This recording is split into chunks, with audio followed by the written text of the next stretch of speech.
All right. You're listening to the new WCEG Network on WCEG Talk Radio, or watch us live on your smart TV, YouTube, WCEG Network. I am Aireane Montgomery, and I'm your host for Millennial Talk II, and I'll be here for the next hour. We're the worldwide community empowerment group where we speak life into the community. Like us on Facebook, follow us on Twitter, and on Instagram at WECG _ talk _ radio and at WCEG Network. Last but not least, the topics and opinions are those of the show host and guest and not WECG Network. Thank you for your continued support. All right. So I get the opportunity to really welcome in an amazing guest to the show. I think this is going to be probably my favorite show because I'm really able to even get the opportunity to establish a relationship with some of my prior students. Jonathan Williams is a prior student of mine. I taught him in econ, but he did a lot of teaching for me. So he's a mentor to me, especially when it comes to business and everything that has to do with just really self-improvement, confidence, courage. And I'm just really happy to be here with him. And I just thank you. So before, sorry, you guys, like once we get started, I have a couple of questions for you. So my first question is, Mr. Williams, can you just tell the audience a little bit about yourself? Okay, audience. Well, first and foremost, I would like to thank Miss Montgomery for having me here. It is such an honor. She mentions that I'm her mentor, but we bounce ideas off each other all the time. I look up to her so much and everything she does. But like she mentioned, my name is Jonathan Williams. I am a real estate agent at the age of 18. I dabble in a little bit of real estate investing. I do a good deal of investing. I'm also a student at GGC, Georgia Gwinnett College. I focus a lot on mentoring those around me and utilizing my life experiences and even the things I learn on a daily basis to educate myself and then educate others so that I can learn from my own mistakes and my own shortcomings, and I can use that knowledge to help other people. I'm very, very big on financial literacy. I'm a firm believer that the only thing that separates the rich from the poor is a lack of knowledge. And so once you know different strategies, different little takeaways, different hindsight, different insights, then you can really elevate yourself. So I'm very big on financial literacy and spreading that towards other people. And that's pretty much John Williams in a nutshell.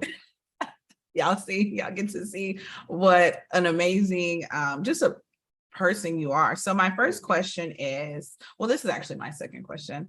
So this is my first time really collaborating on a show about a topic. So when I told Jonathan Williams that I wanted him to be on the show, I really wanted him to be on the show last season. And so it just didn't work out that way, but I knew that I needed him to be on the show. And so when I told him, he was like, oh, I have a topic that we need to talk about. And it wasn't even a topic that I thought about talking about, because I was just going to talk about like the relationship between millennials and Generation Z. I thought that would be very important. But when he talked about this topic that was so profound, I just knew that at this moment I'm going through this. And I know a lot of people are as well, just really getting that confidence to be who you are as a person unapologetically. And so he came up with this topic of reinvention. Oh, excuse me, I'm revealing it. Can you tell the audience about your brainchild? Yes, so my brainchild is ReInvention. Even though I'm about to be 19 and let's see, what's today, 22nd, 8 days. But over my 18 years, 18, I'll say, 3/4 on this planet, I will say I've been through a lot of reinvention. I've went from a time of a very stable time to a very distraught time. And now I'm back in a sense of stability. And I will say that I wouldn't be where I am today with the relationships I have with people and even the relationship that I have with myself and the love and confidence I have within myself if I didn't reinvent myself. Because life is constantly changing. And you're either going to get lost behind the tide or you're going to reinvent and change yourself so you can adjust for these changes, because life is always going to change. And so we need to keep up with that current and reinvent ourselves. And so that's why I did mention reinvention to Miss Montgomery, because it's something so near and dear to me, which we will get into a little bit later on in the podcast. I can't spoil it now. Right. So that's the next question. So the next question is, what is reinvention to you, and what is its significance? What is its significance to you? To me, reinvention gives one an outlet to where they can really change themselves to become a better version of themselves. Because everything is all about timing, right? And depending on the timing, you may need to be a different version of you. Going on throughout life, so many people want to say, at least from my experiences, want to stay true to themselves. But the reality of it is, especially in a professional environment, you have to be a chameleon. You have to be able to adjust to different environments and know how to work different rooms. And so some people feel as if that's not staying true to yourself. But in all honesty, we all have to be chameleons in some way, because not everyone can just, you can't just be the one version of you. In my opinion, you need to have multiple facets to yourself. And that's really who all humans are. Are we not just a culmination of experiences from over the years? I'm learning from you, you're learning from me, and we've learned from other countless hundreds of thousands of people throughout our lifetimes. And that's how we build different philosophies and different mindsets, because we've been able to bounce ideas off of other people. Even for those of us that are religious, isn't the Bible nothing more than a culmination of different human experiences, just dialogue and graph throughout time? But so, like I said, we're just constantly culminating more and more experiences, and then we make our own judgment call off of that. And so through reinvention, we're able to change our mindset, we're able to change our behavior, and thus adapt to a new environment, especially with us, thankfully, surviving through COVID and a pandemic. We've seen the importance of change, and that change can come rapidly and unexpectedly. And so with that being said, if you're not willing to change, then it's not very easy to elevate in life, because life is constantly changing. So when reinvention prevents itself, it's so important to take advantage of that. And reinvention, at least from my experience, it's not comfortable. But no one ever said that you grew in an environment that was comfortable. You know, an environment doesn't have to be comfortable for you to grow. You grow when you're uncomfortable. That's why a lot of the times when people are on the verge of, like that eureka moment, they're about to seize it, they're actually in a very uncomfortable state. And I will admit, during the times in my life when I had the most reinvention, I was very uncomfortable. I was doing things that were alien to me. I was stepping outside my comfort zone, and I don't regret it at all. Because if I didn't step outside my comfort zone, then I wouldn't have been able to just strive for success, because I would have been scared. So do you think reinvention is normal for everyone to go through? And do you think everyone goes through reinvention? I do believe reinvention is very normal. And I say this because, like I said before, life is constantly changing. Whether it's a mother having a child, or whether it's a teenager going through puberty, your body and your life is constantly changing. Whether you're getting ready to buy a new house, buy a new car. Well, look, if you're about to buy a new house, maybe you need to change your spending habits, change from a habit of where you used to be very lucrative to being more frugal. Or maybe a child is on the way, so you won't be able to stay out as late as you wanted to. You'll have to become more of a homebody, and now you're responsible for another human being. So with that being said, life is constantly reinventing, or even you're starting a new job. Now I need a new sleep schedule. So life is just constantly all about reinvention and motion. And once I had noticed that, I was like, wait, something has to change. Because before I reinvented myself, I was in a place in my life where I was very stagnant. I was very set in my ways. I was very uncomfortable with change, because I knew change meant sacrificing what I currently had. But when I thought about it, I had to realize what I had currently wasn't going to cut it. It wasn't sustainable. And if I wanted something more sustainable, then I had to change. Change through reinvention. And so it's not an overnight process. It's a very normal process. And everyone goes through reinvention and change, but that doesn't mean you're moving forward. If you're reinventing yourself, you can be digressing, going backwards. I know there was a time in my life where I had stripped myself of my vocabulary, and I had reinvented myself to appeal to the masses, because there were certain people I was surrounding myself with friends primarily that felt offended by my dialect and felt I was talking too in too big terms, or being African American, people say I talk white. Yeah. And so with that being said, I limited myself to appease the egos of other people. Right. And so I had reinvented myself, but I moved backwards. Right. And then once I had gotten out of that nutshell of caring about others' opinions, then I was able to break the show, and now I was able to reinvent myself forward. Right. So it can be a back and forth emotion, but you always want to progress forward. Yeah. Because you don't want to backtrack. Right. That's deep. Okay, so my other question is, do you think people choose to go through reinvention, or does it just happen? So when do you know like it's a choice? Because there's been times where I felt in my own life that I had no choice but to reinvent myself and to show up differently in the space that I want to be at. Yeah. And so how do you think people, there's some people that choose not to go through reinvention, that choose, the same things, and, is this just a process that is going to inevitably happen?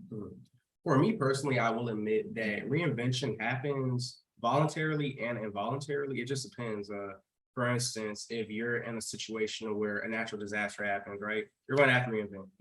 You might have been stripped of all your income, of your physical belongings. You'll have to change your mental space. You'll actually have to set your project aside and ask for help. You might have to go to a soup kitchen. You might need to ask for help.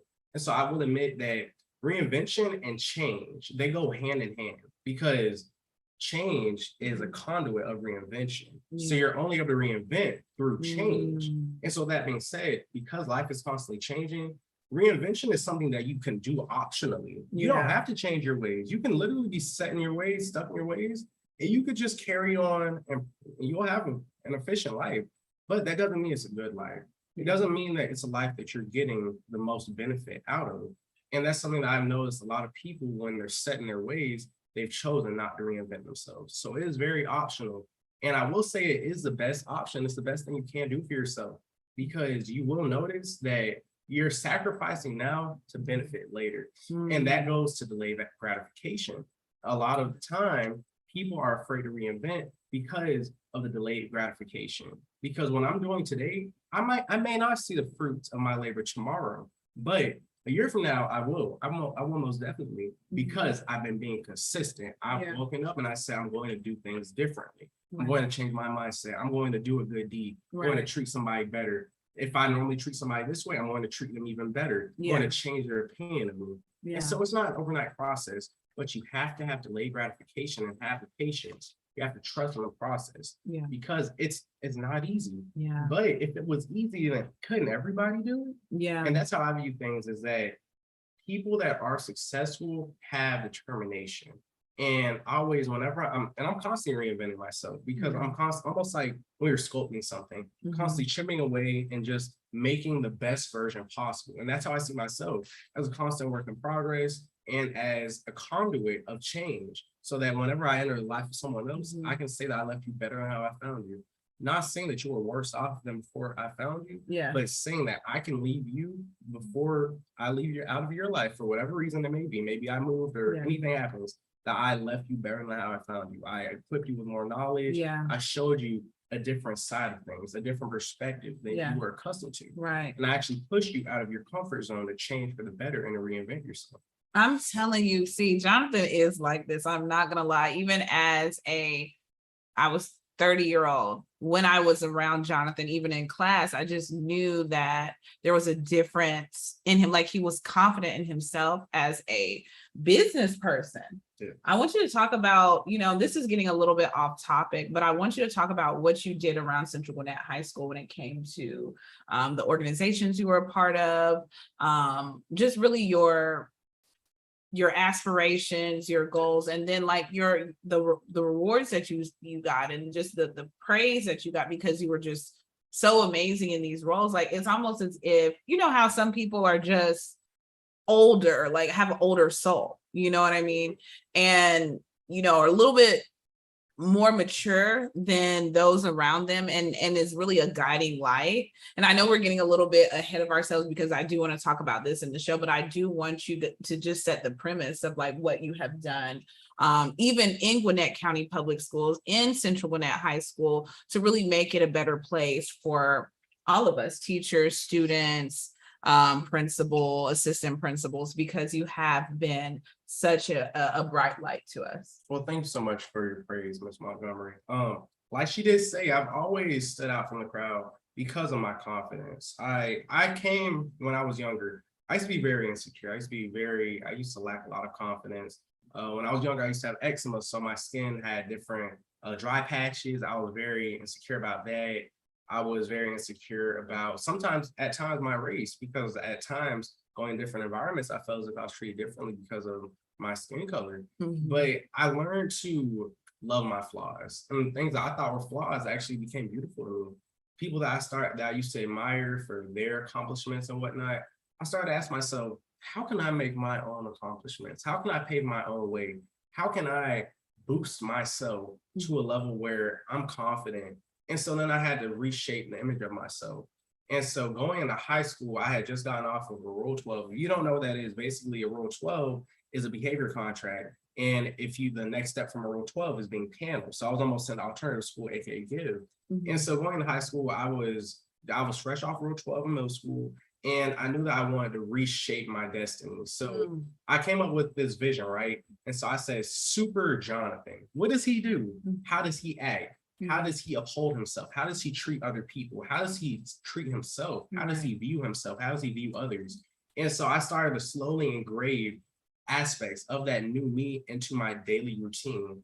And then it's not, like I said, it's not an overnight process, but I slowly did it, slowly but surely. And the problem is a lot of people trip up because they aren't patient. They don't have that delayed gratification. So then they think, oh, I can just, in the flip of a switch overnight, become a new me. That's not how it works, because you're going to overwhelm yourself. Because you're not used to this. You're stepping into something brand new.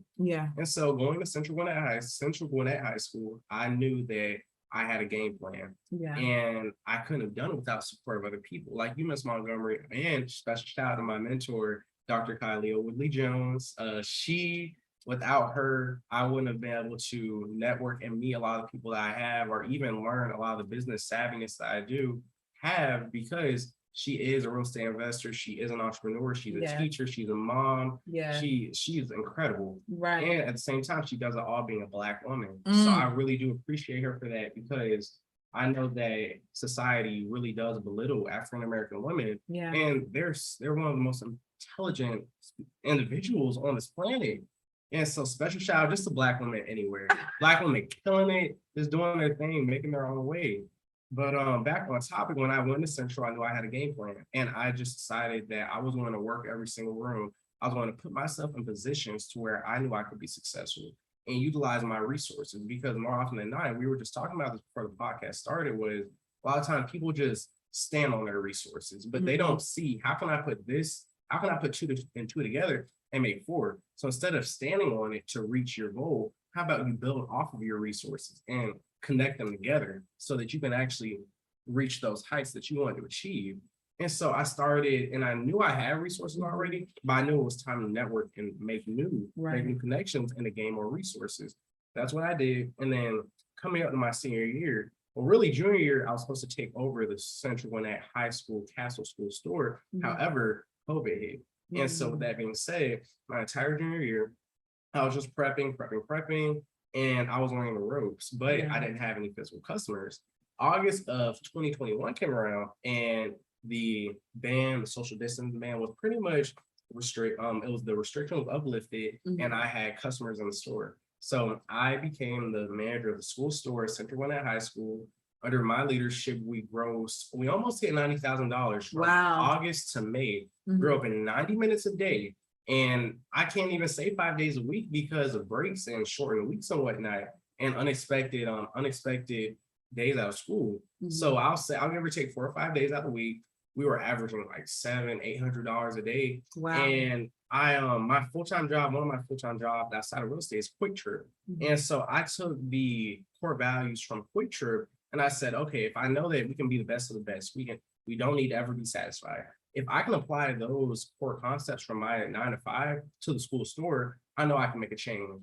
And so, like I said, we were pushing about $80,000 to $90,000 under my leadership, but in previous years they were hitting about $30,000 to $40,000. Wow. So we saw a major increase through my leadership. And I can't even say it was just my leadership because I had a team. Yeah. And of course, when you have a team, your team isn't always going to cooperate and get along. But that's why sometimes you need to get rid of the old and implement the new. Yeah. And that's something else I had learned as a manager is it's okay to let people go. It's okay to really notice and pinpoint, this may not be for you. Right. If it's not for you, don't let me hold you back from being happy. If you're not happy here, I want you to be happy somewhere else. Right. And if you're not happy under my leadership, then that's okay. And if I'm a problem, let me know, and then we can come to a consensus. But if I'm not a problem, then I will have to let you go. So I did end up having to fire some people that were just starting drama and just creating a bad atmosphere because I'm a person that's very big on customer service. Yes. And I can't let anything get in the way of that because customer service is the differentiating factor between you going somewhere and somewhere else. Yeah. Because all humans want to do is be treated with love, kindness, and respect. Agree. And as long as you can provide that, they're going to keep coming back to your business, your establishment, etc. And I knew that I had competition. I knew I had different little pop-up shops in the school customers could have gone to. But because I prided myself on my customer service and I prided myself on making myself the face of the brand, which is the school store, we're flocking to it. Oh, I'm going because I want to run the job. Yeah. And that's why it was so important to me. And I remember someone had mentioned this quote to me that when people hear Tesla, they don't think of the Tesla symbol. They think of Elon Musk. Yeah, they do. Because he made himself a brand. Right. And so that's in a way, that's what I did with the school store. And I've had the wonderful opportunity to train the new management because I really look forward to passing that baton and really just seeing it grow. Let's see, aside from school store manager, I was also the ambassador of the school and also the president of DECA and also student of the year. Student of the year means so much to me. And in a way, I currently still am. I will be inaugurating our new student of the year next month. So in a way, I still am the current student of the year. And it meant a lot to me because I knew I had an even larger outlet to spread my philosophy and my mindset. And I knew that I could use my influence for good to help uplift my peers and to show my peers that you can pave a new way for yourself. Because those who knew me from the past, especially like my early first semester freshman year, I was still kind of wilding out a little bit. I was still getting, my random target slips. And I actually think I sat in ISS for like one day. So people knew me from back in the day. And so they could see the fruits of my own labor themselves. They could see like, hold on one sec, Jonathan's changed. What's going on? They saw us being in a more professional manner. They saw I was just doing me and I was doing things that made me happy because I stopped caring about the opinions of others. Oh, okay. This is leading into the next question. I got to do it. Okay, so the next question, because I'm gonna skip this other question and we're gonna go back. So reinvention can be difficult, especially when people from your past are not on the same page and have the same urge to change. How do you change regardless of the opinions around you? It's not easy at all, especially when you have these deep-rooted relationships with people, and especially when it's family. It's not easy when family is not supporting you. And unfortunately, you may have to branch away. There have been times in my life when I had to branch away from family members to establish that level of respect, because people fall in love with the version of you that they made. But when you're changing yourself, you become alien to them. It's almost as if they don't know you. But you have to ask yourself, have they been giving themselves the opportunity to know you? And so I had to branch off, step back, reinvent myself, and then the respect and the praise came afterwards. And that's kind of the scary part of it, is while you're in the midst of it, sometimes people aren't going to praise you for your changes and for your efforts, but that's okay, because you have to be praising yourself. You have to be motivating yourself. And that's what means a lot to me, especially, and there have been friends that I had to step away from and say, hey, I'm reinventing myself and I can't associate with you anymore. And you can either uplift yourself with me or I will have to leave you behind, but there's no bad blood. And even then, sometimes people will try to start drama and I just have to let them know, there is no bad blood. I just had to step away and do me for me. It has nothing to do with you at all. It's all me. If you want to say I'm a problem, then cool, but I need to change, because I know what I'm doing right now is not sustainable. So you just have to be able to put up that barrier that says, you know what, I am not touchable. I'm not. And yes, I would love to have you here, but unfortunately, you cannot be here. And that's understandable because not everyone is ready for change because change is uncomfortable, like I said, and people don't like being uncomfortable at all. And so now you're becoming someone that is independent, that others don't need to always support because you're doing it by yourself. And also, sometimes people like being in a position where they can be of use to you. Right. But when you're showing, oh, I can do it by myself, and people feel as if, well, what's my purpose? You don't need me anymore. But really, I would love to have you around. You just have to get to know the new me. Yeah, agreed. Okay, so I have another question. This is something personal for me, because I can honestly say, as a Black woman, as an educator, as a millennial, I'm in my 30s now, I definitely struggle with this. So like, Jonathan has been very privy to my transition into being the president and CEO of a Black centric educator and Black student organization within the state of Georgia. It has been difficult at points to allow myself to change because, again, people want to box you in. When they know you as a certain person, that's who you are. And so education is only one aspect of my life through. I will say that what other things that I do, I love music. So I make beats, I'm learning how to be a DJ. I know I want to get into film. There are so many different things that I want to do. And sometimes in the United States and in America, you're defined by your career. So every time you speak, it's like, oh, my name is Aireane. He calls me Miss Montgomery, but he can call me Aireane now because he graduated now. But I'm a teacher, I'm an educator, but there's so much more to me as a person. But I am very, very sensitive. So my question to you, as my mentor and former student, what advice would you give me in this area? Because I struggle as I work towards being frontward facing in society for my organization and myself in general. How do I get over having issues around people having opinions about me? You see, the thing is, something I've learned in life over my short 18 years, they have been very eventful 18 years, I'll say that, is that people will always make their own opinion of you. No matter how kind or bad you treat them, people will always form an opinion of you. And I had to realize that it's not my job to change their opinion of me. I can try my hardest, but regardless, they're going to have their own opinion. Whether it's he say, she say, it is what it is. And once I had let go of that, I felt a sense of freedom because I felt as if whenever I would do something when I was thinking about the opinions of others, I felt like I had like a monkey on my back. I felt like there was something just holding me back because I was so consciously trying to focus on their opinion of me. But then I had lost sight of my own opinion of myself. I had lost sight. Well, hold on. I had to stop myself. I had to pump the brakes. I said, hold up. What do you think? Is this what you want? Are these really your goals and your aspirations and your dreams? Or is it someone else's dream? Right. And I had to realize that I was walking in someone else's shadow. And I had gotten to a point in my life where I didn't even recognize who I was anymore because I was no longer a culmination of my dreams and my opinions.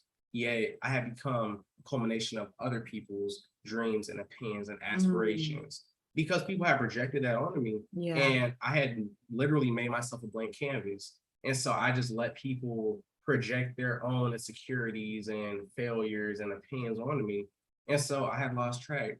And so when I had gotten back on track by basically, and I didn't say this to them, but I had basically said, screw your opinions and I'm going to do me. And then that's when ReInvention started. But like I said, it's not comfortable. It's not comfortable for you and for the people that are in your life. And so, like I said, you'll have to step away sometimes, and obviously it is so beautiful when people can be content with you reinventing yourself and they're going to stick around for the long run. And they look forward to seeing you grow because they've always wanted you to grow. Great examples like my mom, when I was reinventing myself, she was all on board. She still is to this day because she knew that I had more potential, but I was holding myself back. In a big way, I was holding myself back was the opinions of others. I remember I had started to talk a certain way. I had started to dress a certain way to fit into other people's criterias and their parameters because of their opinions. And then the moment I had switched something up to try to wear and just do things my way, oh, there was automatic whiplash because people aren't comfortable. Like, oh, I'm not used to seeing him dressed in a suit. No, he needs to wear some sagging blue jeans and some Jordans, you know? So Yeah. people just weren't used to it. And it was time for people to get used to it. And then I eventually had to put my foot down and say, hey, you're used to this version of me. And yes, there still are positive aspects of that version of me within me, but I'm so much more than that. Yeah. And it's important for, if you want to be in my life, you have to understand that there's more to me than just meets the eye. And Right. so I need for you to learn this new me and learn everything else I've learned along the way, because I'm going to help you grow as well. Because I was able to break outside of that box, not only the box that others put on me, but the box I allowed others to put on me. Because I had to realize everything I was going through in my life were circumstances that I could have changed. I could have put my foot down and said, you know what? No, I'm not going to let this happen. But I did not have the mental security and I didn't have the confidence to do it. But now, this me now, I would not have let any of that happen. But I'm thankful that I went through those trials and tribulations, because they would not have allowed me to open my eyes to really just absorb and to accept change into my heart. And at first, it feels like a hard pill to swallow. It feels uncomfortable. You know, you feel out of place and you want to just crawl back in that hole you were in before. But when you think about it in these terms, well, that hole I was in before, it wasn't doing me any justice. So if I stay in that hole, how am I going to get any better? How am I going to grow? I'm not growing at all. I'm being stagnant. I'm staying. And I'm not moving towards my dreams. I'm moving farther away from them. So once I let go of people's opinions by just focusing and hunkering down on me, and I will say the most crucial thing for letting go of people's opinions, at least from my experience, is just that self-love. Knowing that I'm always going to have my back, because I'm the backup. If anything goes down, I'm always the one that I can fall back on. And yes, family and friends are very important, but I know for a fact that I am always going to be there. When I first wake up, I'm looking at me in the mirror. I'm not looking at anyone else. And so that had become so important to me, because I was also in a place where I was craving relationships. And I'm talking about relationships as in a significant other. And I was in a time in my life where I would feel weird if I was single. And now I love being single because it gives me the opportunity to just do me. But I also encourage people to pursue a relationship when they feel as if they're ready. And I wasn't ready because I was attaching my own happiness to another person. And that wasn't okay, because I had to realize, well, if I'm attaching my happiness to you, what happens when you're not here? Am I going to just be depressed? And that's what happened. So I really just had to learn to love myself unconditionally. So even when someone's opinion of me even when someone just state their opinion of me in a negative way, I was able to brush it off, and I was able to just fill that hole with love and nothing but self-love and confidence. I appreciate you, even with just stating that, because I think in order, and I can be very transparent even with my own audience, like in order for me to make it to the next level, I think that is something that I have to overcome, just really people's opinions, because it's when you're in leadership and it's authentic, you're unique. Yes. And people don't like outliers. Right. And history has shown that you become a target. Yes. And that's okay. But if you want to become a trailblazer and really make change, you're going to have to stand out. And being a leader, especially when we're talking about Central Connect, that is something that I noticed, because all eyes really were on me at all times. And so that's why it's so important to hold yourself to a certain standard. And I'm not saying that you need to hold yourself to the opinions and standards of others. No, put yourself to your own personal standard. You need to create your own outline, your own rubric of your own philosophy. You need to create your own philosophy and stick to it, because what you're generating is your core values. And once you have your core values, you become like this. You become iron hard. No one can penetrate you. No one can invade you psychologically. No one can hurt you. No one can harm you. No weapon formed against you will ever prosper, because you have that fortitude mentally. You literally created a barrier between negativity and positivity, and you only let in positivity, and you let go of all negativity. Okay, this is very personal to me. And how do you deal when you hear like the naysayers say something negative, how do you deal with the negativity? Because I heard something recently, and so I can just go into it very briefly. Yeah. We were having a restorative justice circle for my particular department. I'm department chair of social studies, and so one thing that I did share was that I lost my house in a house fire when I was second grade. I lost everything when I moved into Gwinnett County. And so somebody is struggling in general with being accepted. And so they were able to tell me something that a teacher had said again towards me. And so we don't cuss on this show like that. So I'm just going to say it. And so basically they walked out and they're like, oh, now I see why she's such a B word, because she lost her house in a house fire. And so when he said that to me, that the person told me that that was said, I mean, it immediately hurt me, because that was my inner child. And then my inner child was like, that was such a traumatic time in my life, and really a defining moment for me as a person, that I couldn't even help myself. As much as I try to build up this wall of fortitude, and I was talking to my coach today about it, it still really affected me as a person. You know what I mean? So how do we navigate those spaces when we realize, like, I think about the 4 agreements, and it's like, we shouldn't take anything personal. It's really a reflection of them. Yes. But when it still does hurt you, how do you move forward? I'm so happy that you mentioned that, because people will always somehow hurt your feelings. That's just a given in life. Someone is always going to try to hurt your feelings. And whenever, and like Miss Montgomery did say, I know I can call you Aireane, I can call you Montgomery. You have to really think back to yourself. And me, I nip things in the bud automatically. If there's a problem, I nip in the bud, because I don't want to progress into anything else. I used to be the pressing past. So I know that letting things prolong and not addressing issues leads to very unforeseen and very unfortunate circumstances. So if someone does say something that pulls a heartstring, it's you will know when it happens. It's just a distinct feeling. I automatically, mentally, I step back and I say, hold up. Why is this offending me? Something they say might have been true. And what they said, it's either true or it's tied to an event, like you said, a traumatic event. But when that happens, I make it my duty to actually batten down the hatches, to actually double down, and to not show any wavering of my stability. Because what you show other people is your persona.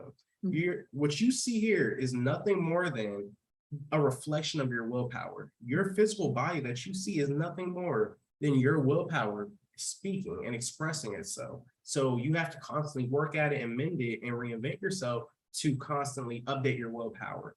Just like updating software, right? You gain more knowledge in yourself, so you can constantly update yourself, and you can update your willpower and your philosophy and change yourself, that you can move in better surroundings and better and bigger rooms for better opportunity. And so whenever someone does say something that does harm me, and it penetrates my layers, I will admit it does hurt, but I automatically think to myself, okay, why is this hurting me?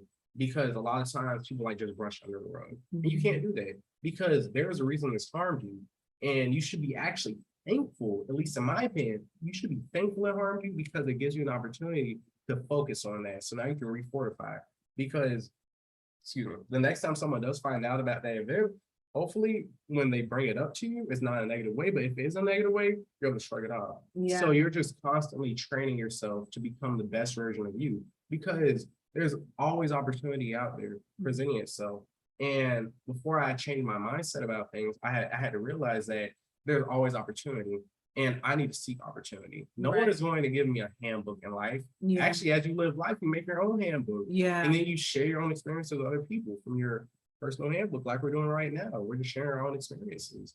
And so you just have to stop, drop, and roll. Yeah. You think, why is this hurting me? Okay, come to terms and then move forward. But you can't dwell on it, and you can't form resentment towards the other party, because, like she said, people will just project their own insecurities and pain on you. And you don't know why they said that. But I will say that if someone says anything negative, is nothing but a reflection of them, and they're actually insulting themselves, because they don't know who they're talking to. Thank you for that, because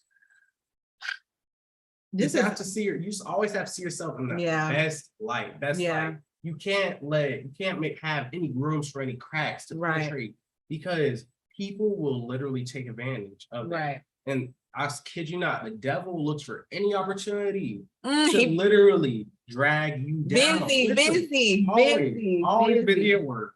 And so you have to work even harder.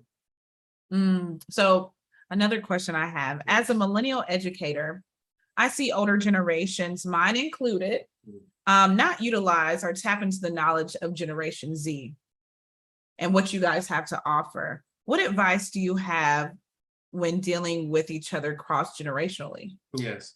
And so I'm so very thankful to have someone like you by my side because you're a member of the millennial generation. I'm a member of Gen Z. And I'm so thankful when other people that are older than me, and especially from a different generation, are able to listen to my opinions because I do have an older soul. And being a member of Gen Z, I carry the stipulation of, oh, I'm just young and I don't care and I don't have a proper head on my shoulders. But then when you hear me speak, it's a completely different story. Right. So really, people just have to be open-minded and be willing to debunk the previous theory that they had. Because, and then that can also be to towards millennials that Gen Z thinks that they're full of themselves, that they're just grown-ups who don't really care about our opinions. So we have to just go walk into a conversation mentally with an open and even playing field, because those premonitions and those past opinions hold people back from their truest and best potential because they've already formed an opinion. But really, you need to just debunk and you just need to wipe that slate clean and be willing to just walk into this conversation open-minded, because I know things that you may not know and you know things that I may not know. But like I said earlier, knowledge is nothing but accumulation of experiences shared between individuals, and age should not be a discriminating factor. And some people do make it that way, but that's not okay, because you can learn anything from anyone, especially with my generation being so tech savvy and having just so many different avenues to learn different things online, knowing different websites to make lives easier. You know, it's so important to be able to teach that to millennial or really even the baby boomers. To really just share that knowledge so that it actually trickles up instead of trickling down. Because a lot of people like to think, oh, well, you know, the younger generations get all their information from older generations, which is true to an extent, but sometimes it can trickle back up, just like how I always help my grandma with her family. You know, but you have to be willing to let someone younger than you help you out. Yes, I agree. I think I have, even as a millennial, I think you're always going to be young to somebody. You know what I mean? And so there's been at least a couple times where I have been in leadership positions where I have a older generation that might report to me. And so typically, due to my intersectionality, me being a Black woman that is a millennial, I can get a lot of tension in between me trying to give an opinion or lead with empathy or lead with fidelity, because they feel as if just due to my age solely, I need to be the one that's in a mentee role, when in all actuality, I have so much to give. I have the credentials, I could also have the experience in general that differs and is diverse than those that are older than me or in the position to be led. And it is if I continually at points have situations to where my leadership is tested or kind of like marginalized due to my age. So it doesn't matter that I hold this title. It doesn't matter, because again, at the end of the day, it's, oh, Aireane is young and I need to mentor her because she needs to be mentored because she's young. And it's just and it's almost like a disregard for my qualifications. How do you, as a Gen Z, how do you navigate that space? Because I know it's very difficult for me to navigate that space. I'm still learning how to navigate that space, how to still lead with empathy when I hear certain situations to where, it might be a little whisper over here, whisper over there. Oh, she this, or she's not, capable of this, or I need to do this, and still be empathetic to them and still lead them the way they need to be led in the way of creating that team, you know, a safe team, a team of efficiency. How do you suggest, how do you deal with it? And then how do you continue to lead with fidelity is my question. Yes, and I've encountered this quite a lot, especially working at Quick Trip. I work around a lot of people that tend to be older than me, especially I only work in the morning. So most of the time, if it's a school week and I'm working in the morning, hopefully there aren't any high schoolers working with me. I will hope not. Yeah. So that being said, especially I also do a lot of training within the company. So I tend to, more often than not, I find myself training someone who may even be a millennial, or they might be further along Gen Z, but you know, they might be in like their late 20s, mid 20s. And so really how I work against that is I don't like to mention my credibility until later on down the line, or like at least down the line our conversation or in our interactions. Yeah. But when I first meet someone, I make it my goal to show how thankful and happy I am to meet someone, because how can someone be happy to meet me if I'm not happy to meet them? If I'm not looking forward to our encounter. So I make sure that I always leave a very, very firm handshake, because it is a pleasure to meet that person, because I'm about to learn something from them. Good or bad, I'm about to learn something from them. Right. And so leading on with that confidence and that positivity. And I will say this because it's foolproof. Positivity works. Really, it really does. I never approach anyone with a bad attitude or a negative mindset, because I know what you put out there will come back to you, no matter what it is, because we are all beings that have energy, and our energy vibrates, and the energy we give off is also going to bounce back to us, just like sonar waves. Yeah. And so with that being said, I just make it my effort to get to know people as well, and to show myself and to show them that our age gap doesn't matter, that we can be equals. We can be on the same equal and level playing field, even though there is an age gap, because we both have something to bring to the table. And I personally, I don't give out free stuff. So when I say that, if I don't have anything nice to say, I really won't say anything at all. So I always look for something nice to say, whether someone just got a new hairdo or they recently did their makeup, you know, they switch something up, because that also helps break down the barriers, because they already, with me being Gen Z, and it could be a millennial or a baby boomer, they already have a stipulation that I'm young and I don't know what I'm talking about. So that's why I really make sure that first impressions are very, very impactful, and even obviously moving forward from that, but make sure my first impressions are so impactful, because those first impressions allow you to debunk any rumors, any opinions, really just any premonitions through that first impression. And I won't say that you can't reshape your image after a first impression, but it is very hard. It is not easy at all. So just get it while the getting's good, and really just knock them out the ballpark on that first impression if you can. And if you can't, because there have been times where I might have accidentally rubbed someone the wrong way, just by complete accident. But finding that opportunity to really make amends and really, really show that you are apologetic and that you really do want to start off on a new foot, because you have something, they have something that they can teach you, and you might have something that you can bring to the table.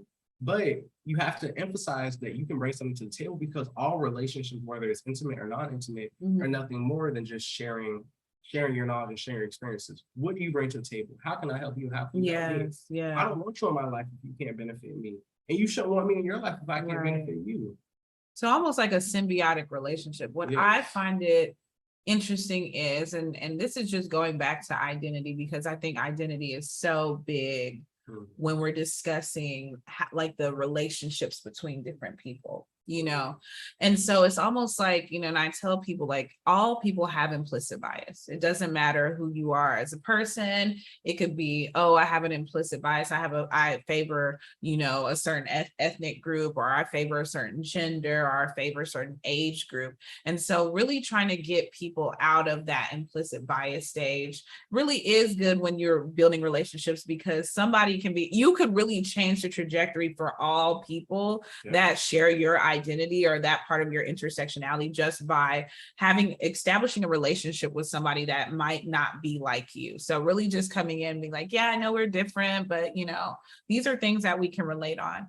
But there are times, and we talk about this term confirmation bias, where you meet somebody that doesn't, like, I've heard there's been plenty of times in my life where they're like, oh, you speak white, you talk like you're a white person. And I'm like, okay, I hear what you're saying, but you know, this is just how I've been for my whole life. You know what I mean? And so they meet this Black person, they're different. They can't put them in the box. It almost angers them in the sense because they're like, this is how I think Black people should act, or whoever, you know what I mean? And this is how you're acting. So they almost became, it's like, oh, this is, they reject the idea that, you know, it could, that we're all not a monolith, or people that are just like each other are not a monolith. Yeah. And so they don't even allow you to even interact with them in the sense of like changing their opinion. Like, how do you deal with people like that? Yeah. Because I know you encounter them as well. Oh, I encounter them all the time. And really the thing is just kill them with kindness. And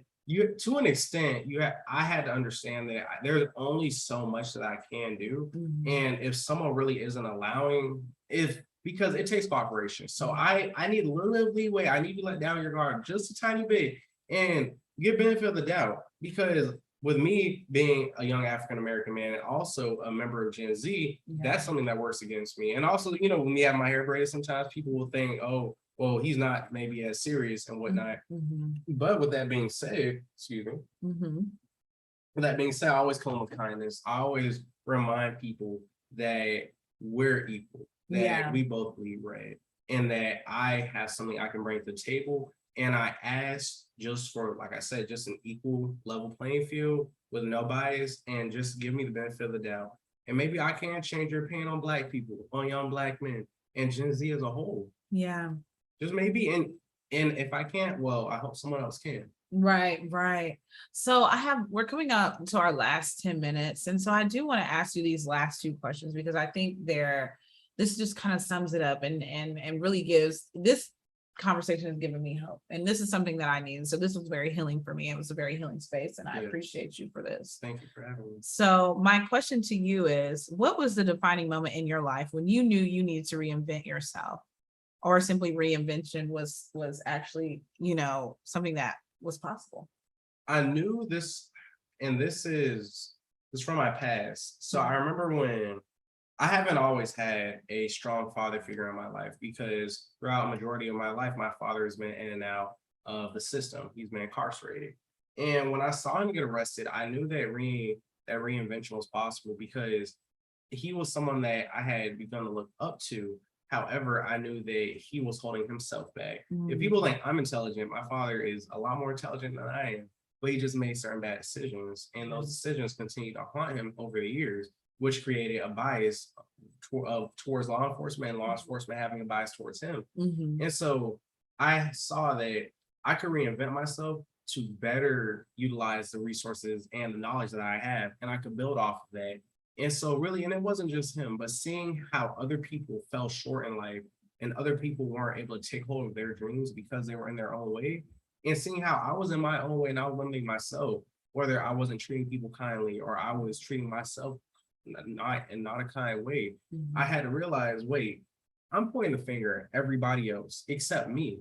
How can I change? What can I do? Am I doing my part? Am I treating people kind enough? Am I putting my best foot forward? Am I putting in the overtime, whether, you know, I need to study more, or say if I have a certain financial goal, am I really pushing myself as hard as I could? And because until you test those waters, how will you ever know? Because change is so scary, right? So you're less inclined to actually try. Well, try and see how things work. And I kid you not, it's so much easier. It's easier for me to keep going than to give up, because it's not necessarily about building up other people's hopes and dreams towards you. I build up my own hopes and dreams. Right. And so I don't find it easy to give up, because I've come so far. Right. And once you think about it in those terms, I find it to be a lot easier to keep going, even when you wake up and you know you don't want to keep going, but you just think like, I've come so far, and there's so much farther I can go. And a week, month, half a year from now, I'm going to forget I didn't even want to do this. But consistency really has shown me that I can do whatever I want, as long as I just attack it with a go-getter's mindset, a positive mentality, and I'm doing nothing but spreading positivity, joy, love, and kindness, which is literally what all humans crave. That's all humans want. And we deprive humans of that. And so many humans have been deprived of it for so long. And it's so sad, because there's certain people that are taken aback when I'm kind. They're like, wait, are you being nice to me? Are you complimenting me? Dang right, I'm complimenting you because that's how you should have always been treated. And I'm sorry Yes. that people didn't always treat you how you deserve to be treated. I'm sorry that you've been treated as a stipulation. Yeah. When you're around me, that's not the case. Yeah. Because I'm showing you how you really deserve to be treated. And hopefully from our encounter, you'll treat other people better. Yeah. And you'll just spread love, joy, and kindness. And I know that world peace isn't realistic because not everyone will be kind. But as long as we do our parts to better other people and to uplift other people, then that's really what life is all about, in my eyes. Just spreading love, joy, positivity, and kindness as much as you can. And just to get it on as big of a scale as you possibly can.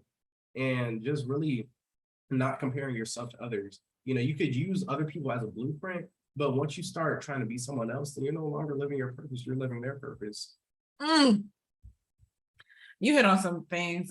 First of all, self-reflection is a hell of a drug. Yes. Okay. It's a hell of a drug. If you are not that's one of my things that I will say that I do continually is self-reflect on the things that I have done, where I'm going, and what I'm thinking about doing. I think it's just very important, Having that especially, roadmap. yes, especially as you are trying to reinvent yourself, because again, we're humans. It's okay to make mistakes. It's okay to be jealous. It's okay to be selfish. But if you're not doing that self-reflection to continue to make sure that you are, you're putting out love in the world, you're putting out positivity, you're changing yourself, you're seeing where your weaknesses are, your fracture points. I think that is just, it's imperative, really within this change to society. Yeah. So my last question to you is freedom dream with me, okay? When you manifest your deepest desires, what does that look like for you? Well, I manifest and I meditate on a daily basis. It's something that helps allow me to stay whole, because a lot of times when we're busy transversing through life, sometimes we put certain emotions and thoughts on the back burner. Yeah. So I always I always meditate at the end of my day and the beginning and the end. And beginning lets me create a roadmap for the day. The end allows me to reflect on that roadmap, see that I hit the points I wanted to hit, and then anything come up that I need to address that I do not need to brush under the rug. And so when I meditate and I manifest, I see myself as, and this is really the image that I have of myself, I see myself as a young entrepreneur, a young Black businessman who is paving a way not only for myself, but those who are coming up after me. I'm also making room for those to come up with me, so that we can uplift each other. And I'm also making room to just benefit everyone around me. I'm making room to not be selfish. I'm making room to give back to other people. I'm making room to where God can use me as a conduit for his will, so I can spread more love, joy, kindness, and happiness to other people, and really just making room, because a lot of times people just want to take up so much space. People just want to consume, and people just want to hoard things to themselves. Right. Well, I'm actually making room to let more into my life, to learn more, to just do more, so that I can make room for more abundance in my life, so that I can fully reap the benefits of all my fruit, and to really reap all the blessings and really reap what I sow. Because if you really do reap what you sow and constantly think and do good things, sometimes people think, oh, it's a facade. He's really not that nice. He really doesn't wake up just smiling, loving life. But reality is true. I do love it. I really You can tell the way you're looking. I just wake up like this, Yes. you know? But people that knew me 4 or 5 years ago, they knew that that wasn't reality. I woke up every day and I dreaded it. I was like, wait, why did I even wake up today? What am I bringing to the table? Right. But after finding my own purpose through reinventing myself, I have a driving force. I have a motivating factor that allows me to go out and just go pursue my dreams in abundance, and encounter people along the way, incredible people like you, people that I can help benefit their lives, and they can help benefit me. And really just bringing people along the way, and just meeting more and more people, and just sharing the love, sharing the success, and just showing people that it can be done. Yes, it's something about really just being on a certain energy wavelength with people. You just people, know. you can change people's opinions. And like we mentioned earlier, it doesn't work on everybody. But it works a lot. And I love especially changing the opinions of older people that are like baby boomers, because I know for a fact that they have had more than enough time to be set in their ways. Yeah. But it really just seeing that I can change someone's mind that's like 30 times my age. Yeah. It's really riveting, because it does go to show that you can teach an old dog new tricks. Yeah. And that everyone is capable of learning something new, as long as you want that, and as long as you're willing to put forward your best foot. I really think like as you have breath in your body, somebody told me this the other day, because I have this amazing DJ we're going to have a melanated educated brunch soon. Shout out to GAEJ, my organization. I'm so excited. So we have a DJ that he is absolutely fabulous. His name is Sammy Rigo. He is a educational personality. And so we're just talking. And so basically he was telling me, I was like, I really want to get he DJs, he does the things that I like to do. And he's also in education. And I was like, how do you even get yourself to do it? He said, I get the opportunity to do it. He said, there's people that don't have the opportunity. He's like, my best friend is sitting in prison and he is the best chef that I know. And he is sitting in prison right now and he will never be able to open that catering company. But because he was like, maybe today, he's like, I'm a DJ today, maybe tomorrow I want to be a photographer. And so I just know that I can wake up and take pictures and I'm not going to care that people are like, oh, so now you're a photographer. He's like, yeah, because I have the opportunity. As long as there's breath in your body, you still have opportunity. Yeah. And just like you said, his friend is in prison. So see this as your opportunity, because you're carrying your dreams and other people are betting their own dreams on you. Maybe it's your parents, maybe it's a loved one, maybe it's a friend, but other people are just hoping that you achieve your dreams and really see their dreams as a way to fuel your dreams. If you see what I'm saying, just pushing. So really, there's no excuse to fail, especially when you have a support system. No.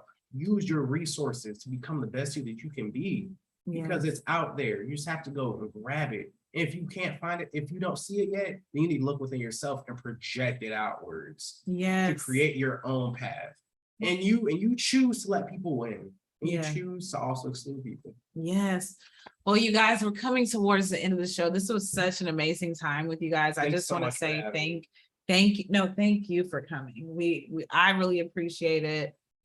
This has been an amazing conversation and something that I feel like I've needed as well. And so I hope that those out there, that you guys have been blessed by this. And so we'll be seeing you in the next episode. Thank you so much. Thank you for tuning in to Millennial Talk II.